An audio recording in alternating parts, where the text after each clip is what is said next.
Something that's been on my mind lately is the relationship between confrontation and trust. A lot of people are a little bit averse to confrontation because we may be worried about how the other person is going to react when we confront them about something that we don't like in their behavior, for example, or an issue that needs to be addressed between us. And we may be worried about the reaction. We may be worried about the impact on our friendship or relationship with that person. If it's at work, we may be worried about prolonged tension. And because of that, oftentimes we either postpone confrontation until it becomes emotionally inevitable, or we just shy away from it altogether. And I think that confrontation is often viewed the wrong way. It's often seen as setting the stage for permanent disagreement of some kind, or for setting the stage for a grudge between you and the other person. But oftentimes it can also be the thing that really solidifies your relationship. So just to start with, what is confrontation? Basically, you hold a position, a feeling, an opinion which you believe is opposite to that of the other person. And so you put that on the table. It starts with creating some kind of tension. This is what I think, or this is what I feel. And I say this knowing that it's very likely you won't like hearing this. But you don't always know. You're just putting your cards on the table. You're both putting your cards open on the table when you confront each other. That's it.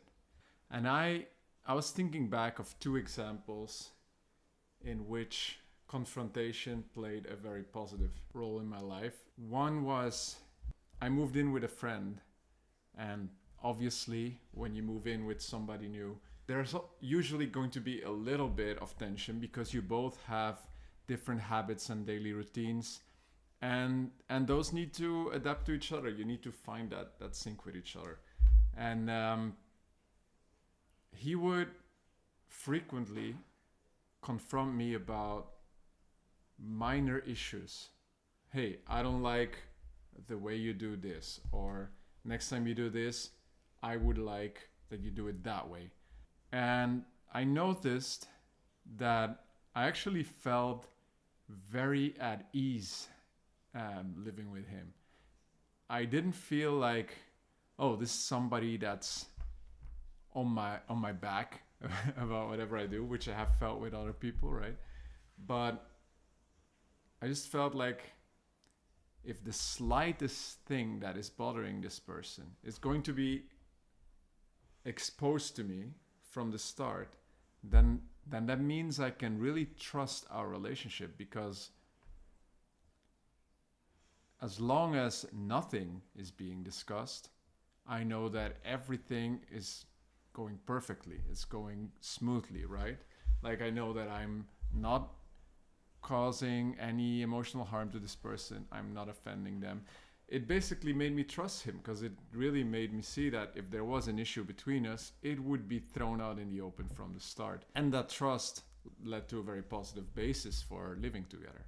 Now, there's another example, and I was way younger at the time. I was 19, where I tried moving to another country. And through situations, I ended up homeless for a few weeks. And well, I can make another video about this if you want, but that period taught me so many things. It was at that point really one of the best things that ever happened to me. Did I suffer at times? Yes, but I learned so much, and it made me so much better as a person at that age. So when I came back to my home country, I was talking to all my friends about this, how that has been so good to me. And one day, one of my best friends came to me and he said, you know, whenever you leave the room, everyone's saying that you've gone crazy, saying that it was good for you to have no money and sleep on the streets, saying that you learned this and that. Like, you've just lost your marbles. And this makes sense that they would think that, because obviously if you are 18, 19 years old, you haven't had such an experience, you would never imagine that it could do something good for you. And on the other hand, there are so many other people who went through something similar and it wasn't good for them. But I was sharing what was true for me. And what I felt in that moment was two things. So one is, you are a really good friend, because whatever disagreement has been going on with me, like whatever disagreements people have been feeling towards me in our friend group, you are putting it out in the open. And he admitted that he also didn't really understand what I was talking about, but he just cared enough about me to say that this was something that's been on everyone's mind. And at the same time, what happened was that I completely lost trust in everyone else that I knew, because I felt like, really? You're not even willing to tell me that you disagree with me? Like, what if I come in here with these extremely wild racist opinions and I start sharing them with everybody, and I really mean it, and I say like, all people of this skin color, they have to die. You know, I don't know. What if I say that and you wouldn't even dare to disagree with me? How can we even have a friendship? Like, that means every time you do agree with me, I don't know if it's real. And that really impacted me. In the next few months, I stopped hanging out with most people I knew. I had so many friends whom I enjoyed hanging out with, and I just realized that I cannot trust them because they don't confront me.